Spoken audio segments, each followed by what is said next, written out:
Hello everyone, back to my channel. और देखिए, आज हम अपने बेडशीट चेंज कर रहे हैं। और होता ये है कि ये हम लोगों का बेडरूम था, लेकिन अब हम लोग बच्चों के बेडरूम में सोते हैं क्योंकि बच्चे नहीं हैं तो वहीं सोते हैं। और ये बेडरूम जो है ये खाली रहता है। तो जो इसकी बेड शीट है ये काफ़ी थोड़ा सा टाइम लग गया है इसको चेंज करने में, क्योंकि ये साफ़ रहती है तो इस वजह से जल्दी चेंज नहीं करता है। तो बस आज हमने कहा इसको चेंज कर लेते हैं और इसे मशीन में डाल भी देंगे और सूख भी जाएगी। अब वैसे भी बारिश तो बहुत हो रही है, 2-3 दिन से बारिश बहुत ज़बरदस्त हो रही है और ठंडा भी हो गया है मौसम। फिर भी सोचा कि चले धो तो लेते हैं, सूखने का क्या है, एक ही बेड शीट है तो सूख जाएगी, कहीं भी लटका देंगे, 1-2-3 घंटे हवा लग जाएगी। और ये जो बेड शीट है ये हमारी किंग साइज़ बेड शीट है, तो काफ़ी बड़ा बेड शीट है, तो साइड से काफ़ी दबाना पड़ता है, इसको चारों तरफ से दबाना पड़ता है। तो हम सोचे थे कि जब इसको कटवा लेंगे टेलर के पास देके तो साइज़ सही हो जाएगा, लेकिन सोचा चले रहने देते हैं क्योंकि साइड से भी दबना अच्छा रहता है, लेकिन काफ़ी दबाना पड़ता है, बहुत सारा दबाना पड़ता है। फिर भी हमने कहा चले चलने देते हैं, ठीक है। होता यह भी है कि अगर आप बेडशीट चाहे कितनी भी पुरानी क्यों ना हो, लेकिन चेंज कर लो तो बेडशीट अच्छी भी दिखने लगती है। और ये देखिए आ गए हम उसके बाद में हॉल में। तो हॉल में जो ये कारपेट है इसके ऊपर जो चादर बिछी होती है उसको झटक के फिर बाद में बिछाएंगे। और हम लोग हमेशा यहाँ पर ही इसका जो टी टेबल है साइड करके रख देते हैं और यहीं पर हम लोगों की ज़्यादा बैठक होती है, नीचे ही बैठते हैं, खाना भी यहीं खाते हैं, बैठ के टीवी भी देखना होता है तो यहीं बैठते हैं। और इससे क्या होता है कि आपका उठना बैठने का जो एक्सरसाइज होती है वो भी हो जाती है, क्योंकि लोग आजकल तो ऐसा हो गया है कि नीचे बैठना तो बिल्कुल ही छोड़ दिए हैं, तो जिससे कि पैरों में थोड़ा सा उठने बैठने में प्रॉब्लम होती है। तो इस वजह से हम लोग भी सोचते हैं कि जितना हो सकता है थोड़ा नीचे बैठे उठें तो उससे एक्सरसाइज होएगी। और ये जो हम कारपेट है इसको साइड में पलट के रख देते हैं, हमेशा रोज़ ही झाड़ू पोछे के टाइम में हम हमेशा इसी तरह से उठा देते हैं और झाड़ू पोछा होने के बाद में फिर बिछा देते हैं। तो जी अब उसके बाद हम झाड़ू लगा रहे हैं और उसके बाद में फिर किचन में जाएंगे। आज शकुन ने कह दिया था कि नहीं आऊँगी, राखी के दूसरा दिन है आज, और राखी के दिन आई थी और राखी के दिन वो जल्दी काम करके चले गई क्योंकि उसको मायके जाना था अपने भाई को राखी बांधने की वजह से, तो इस वजह से वो चले गई थी और एक दिन की छुट्टी ली है। तो अब बता के गई है तो इसलिए कोई अखरता नहीं है, काम भी हो जाता है जल्दी। जब हमें मालूम था कि आज नहीं आएगी तो हम सुबह से अपने काम में लगे हुए हैं, नहीं तो ये है कि थोड़ा बहुत रेस्ट ले लेते हैं, लेकिन ये जल्दी जल्दी काम कर लो तो वो ज़्यादा अच्छा होता है। और फिर हम ये काउंटर टॉप साफ़ कर रहे हैं और गैस वगैरह पोंछ लेंगे, जिससे फिर उसके बाद में किचन में झाड़ू लगाएंगे। जो गैस के पास जो प्लेटफॉर्म होता है ये सब इसमें पहले साफ़ कर लो, उसके बाद ही झाड़ू लगाओ तो अच्छा रहता है, नहीं तो इसका जो भी गंदगी होती है कभी धोखे से नीचे गिर जाती है तो वो आपका फिर झाड़ू लगाया कोई काम नहीं आता। तो बस हमने ये सफाई कर लिया, अब इसके बाद यहाँ पर झाड़ू लगा लेंगे और उसके बाद में फिर टेबल कुर्सी वगैरह भी डस्टिंग करना है तो वो नहीं किया है, वो करेंगे। उसके बाद में थोड़ा बहुत जो बर्तन है, रात का बर्तन तो रात को धो लिया था और सुबह का नाश्ते का है तो बस वही साफ़ करना रहेगा। फिर उसके बाद में झाड़ू पोछा लगा लेंगे, फिर नहा लेंगे, तो बस इसी तरह से काम पूरा हो भी जाएगा। उसके बाद खाना बनाएंगे, फ्री हो जाएंगे। हमारे यहाँ जो छत्तीसगढ़ है तो वो छत्तीसगढ़ में तीजा जो होता है वो बहुत ज़्यादा उससे मनाते हैं। राखी में सिर्फ एक दिन के लिए यहाँ पर जितने भी काम के लिए आती हैं सारे वो एक दिन की छुट्टी लेती हैं, क्योंकि वो तीजा में जाती हैं जब 4-5 दिन की छुट्टी लेती हैं, तो वो इसी वजह से वो ज़्यादा दिन के लिए छुट्टी नहीं ली है। अब वो जाएगी तो तीजा के में तो 4-5 दिन छुट्टी पर रहेगी।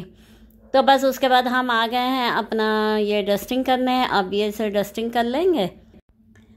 होता यह है कि आप कितना भी पढ़ लिख लो, लेकिन होता यह है कि आपको काम तो करना ही होता है, आपके पास कितने भी हेल्पर क्यों ना रहे, 2-3 भी रहेंगे तो वो कभी ऐसा मौका आएगा कि वो बाहर कहीं चलेगा तो आपको तो करना ही है। तो इस तरह से कुछ आपको आना चाहिए कि आप खुद अपने हाथ से काम कर सको। ऐसे तो लगे रहे ठीक है, लेकिन आपको इतना आना चाहिए कि जब वो ना रहे तो आप खुद काम कर लो। तो वैसी तरह से हमारी मम्मी ने भी हमें बहुत कुछ सिखाया था। और हम 4 भाइयों की एक बहन थे, तो हम काम तो बस कुछ करते नहीं थे, लेकिन फिर भी जो भी हो सकता था करते थे। साफ़ सफाई वगैरह की जिम्मेदारी हमारी थी, मम्मी खाना बनाती थी। अब वो कोई बाई चांस जब कोई आता था तो फिर बैठते थे मम्मी उनके पास, तो हम नाश्ता पानी चाय सब हम ही लेके जाते थे, हम ही हेल्प करते थे उनकी। पहले ज़माने में होता था ये कि आप जॉइंट फैमिली में रहते थे, तो आपके कभी किसी की तबीयत ख़राब हुई या कुछ हुआ तो वो आपका काम कर देते थे। लेकिन आपको आप तो अकेले ही रहना होता है, तो आपको इतना भी होना चाहिए कि लोगों को, आजकल ये भी नहीं कि सिर्फ लड़कियों को आना चाहिए, लड़कों को भी आना चाहिए काम करना, कि कभी वक्त ज़रूरत कभी मौका पड़े तो वो कर सके। इसलिए आजकल जो माँ बाप ने बच्चियों को, लड़कियों को बहुत कुछ सिखाना चाहिए काम करना घर का, क्योंकि वक्त ज़रूरत तो काम आता है। हम भी इसी तरह से, हमारी मम्मी ने हमें बहुत कुछ सिखाया था कि हम शादी के पहले से ही काम करना, हम खाना बना लेते थे। चलिए आप रोज़ ना बनाएं, लेकिन वक्त पड़े तो आपको मौका पड़े तो आप 8-10 लोगों का खाना बना सको, या कोई काम में आपको फिर कभी दिक्कत नहीं होती। और आप काम नहीं करना सीखे रहोगे तो आपको बहुत ज़्यादा परेशानी होती है, सबसे ज़्यादा तो शादी के बाद होती है।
हमारे सोसाइटी में जितनी भी काम करने आती हैं सारी इतनी अच्छी हैं कि बिल्कुल भी नागा नहीं करती हैं। लेकिन जब हम, जिससे पहले, आज से 4 साल पहले हम लोग जहाँ रहते थे, वहाँ की जो थी काम करने आती थी, तो वो तो इतना नागा करती थी कि वो 4 दिन आती थी और 5वें दिन गायब होना ही है उन्हें। और बिल्कुल भी मतलब ऐसा था कि कभी बारिश हो रही है या कभी बहाने भी इनके पास इतने होते थे कि आए दिन वो अब बहाने बहुत ज़्यादा करती थी कि बिल्कुल भी सोच नहीं, कभी उनका पेट दर्द हो जाएगा, कभी बच्चा बीमार हो जाएगा, इस तरह से आए दिन बहाने होते थे। लेकिन हाँ, यहाँ का ये बहुत अच्छा लगा है और इससे सही भी होता है ना। आप नहीं तो आप 4 दिन खुद काम करो, बाई काम करें और फिर 2 दिन खुद काम करो, तो इसमें फिर बनता भी नहीं है।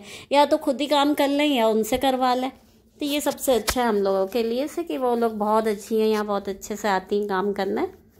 देखिए इस तरह से बर्तन भी धुल गए हमारे, और अब इसके बाद हम पोछा लगाएंगे और फिर उसके बाद नहाना धोना होगा, उसके बाद में खाना बनाएंगे। और हमारा काम बहुत जल्दी, सुबह 12 बजे के अंदर हमारा पूरा काम हो गया था और हम फ्री भी हो गए थे। अच्छा, ऐसा भी नहीं होता है कि आप अगर काम के लिए एक दिन नहीं आए तो आप, कई लोग ऐसे होते हैं कि गंदा वैसे ही छोड़ देते हैं और पड़ा रहता है, ना झाड़ू लगता है ना पोछा लगता है। लेकिन आपके घर चाहे कोई आए या ना आए, लेकिन आप काम कर लो रोज़ का, जिस तरह से होता है झाड़ू पोछा बर्तन, तो सारा अच्छा लगता है। उसी तरह से मन को भी अच्छा लगता है कि हाँ यार, हमारा सब घर साफ़ सफाई हो गई है, हमें खुद अच्छा लगना चाहिए। और जो मेरे न्यू फ्रेंड्स हैं जिसने सब्सक्राइब नहीं किया है, वो प्लीज़ सब्सक्राइब कर लें और लाइक और कमेंट करना ना भूलें।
इसी तरह से वीडियो पे आते रहिएगा और एक दूसरे का साथ बनाए रखिए और फिर मिलते हैं नेक्स्ट व्लॉग में। Good bye.